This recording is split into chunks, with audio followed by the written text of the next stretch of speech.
Hello everybody and welcome. In this video I'm going to show you how to disconnect your speaker SOUNDCORE Select for Go from your Android device.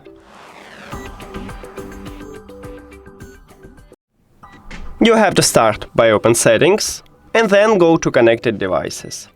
Now click the settings icon near to your speaker at the device list. And right here at the right side we have a button Disconnect. But before I tap on it, I will tell you the difference between disconnect and unpair. So, when you click on disconnect, it leaves your device on that device list. And if you click unpair, it will remove your device from your phone.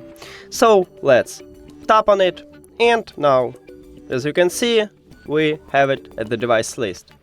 That's it. Thank you for watching this video. If you found it helpful, please consider subscribing to the channel and leave the like on the video. See you later!